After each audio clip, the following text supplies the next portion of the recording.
ကျွန်တော်ကတော့ပြည်ထောင်စုကြံ့ခိုင်ရေးနဲ့ဖွံ့ဖြိုးရေးပါတီအင်းစိန်မြို့နယ်ကနေပြီးတော့တိုင်းဒေသကြီးလွှတ်တော်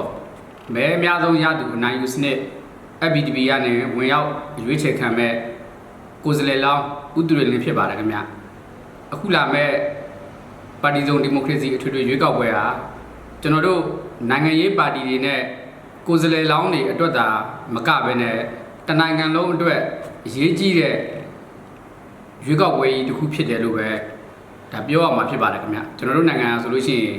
အိန္ဒိယနိုင်ငံတွေနဲ့မတူညီတဲ့အချက်လက်တွေကတော့ကျွန်တော်တို့နိုင်ငံမှာပြည်သူကနေပြီးတော့ရွေးချယ်တင်မြှောက်ထားပြီးလို့ဖြစ်ပေါ်လာတဲ့အစိုးရတရက်ဆိုတာမရှိသေးပါဘူးခင်ဗျအဲဒါကြောင့်မလို့နိုင်ငံတကာရဲ့ပိတ်ဆို့မှုတွေဆန်ရှင်တွေရတယ်ကျွန်တော်တို့အများကြီးရိုက်ခတ်မှုတွေခံရပါတယ်ခင်ဗျအဲကကြတော့ကျွန်တော်တို့ပြည်သူတွေအလောက်ကိုင်ခွင့်လန်းတွေရှားပါတယ်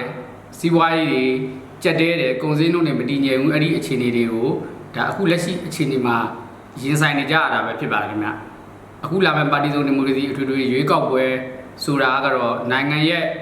ထွက်ပေါက်တစ်ခုဖြစ်တယ်လို့ပြည်သူပြည်သားအားလုံးနိုင်ငံသူနိုင်ငံသားအားလုံးရဲ့ထွက်ပေါက်တစ်ခုလည်းဖြစ်ပါတယ်ခင်ဗျအခုလာမယ့်ပါတီစုံဒီမိုကရေစီအထွေထွေရွေးကောက်ပွဲကိုနိုင်ငံတော်အစိုးရနေပြီးတော့လည်းလွတ်လပ်ပြီးတရားမျှတတဲ့ free and fair election ဖြစ်အောင်နိုင်ငံတကာစောင့်ကြည့်လေ့လာရေးအဖွဲ့တွေကိုခေါ်ယူပြီးတော့လည်း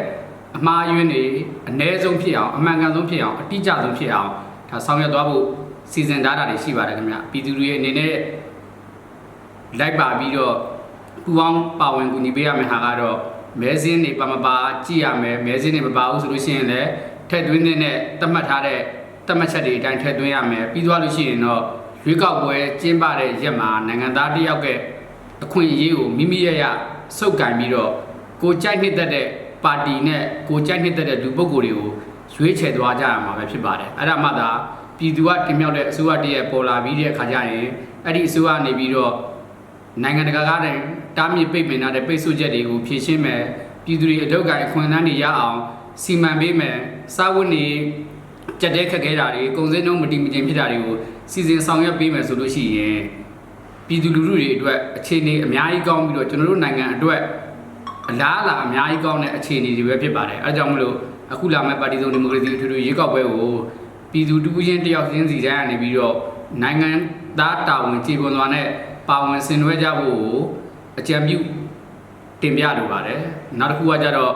တိုင်းပြည်ကိုဥဆောင်မဲ့ပါတီအဖွဲ့အစည်းဆိုတဲ့အခါမှာလည်းဒါမိဘပြည်သူများလွတ်လပ်စွာ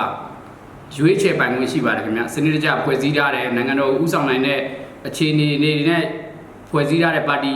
နိုင်ငံတော်ဥဆောင်နိုင်မဲ့ပုဂ္ဂိုလ်တွေနဲ့ဖွဲ့စည်းထားတဲ့ပါတီလူမျိုးရေးအခြေအနေကာကွယ်ရေးအခြေအနေစီးပွားရေးဖွံ့ဖြိုးတိုးတက်မှုအခြေအနေဒေသဖွံ့ဖြိုးတိုးတက်မှုအခြေအနေတွေကိုဆောင်ရွက်ပေးနိုင်မဲ့ကိုယ်စားလှယ်လောင်းတွေပုဂ္ဂိုလ်မျိုးတွေနဲ့ဖွဲ့စည်းထားတဲ့ပါတီမျိုးကိုတေချာစဉ်းစားဆုံးဖြတ်ပြီးတော့ရွေးချယ်ဆန္ဒမဲပေးနိုင်မှုကိုလည်းဒါလွန်စွာမှအရေးကြီးပါတယ်ခင်ဗျပြည်သူတွေကလည်းကိုယ့်အခွင့်အရေးကိုမိမိရဆုပ်ကိုင်ပြီးတော့လာမယ့်အနာဂတ်မှာကျွန်တော်တို့မြန်မာနိုင်ငံကြီး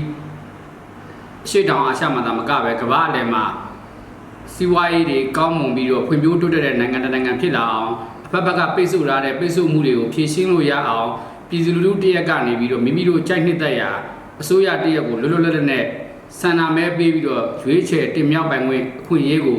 မိမိရလက်စုပ်လက်ကံပြုကြပါလို့အကြံပြုတိုက်တွန်းရင်းနဲ့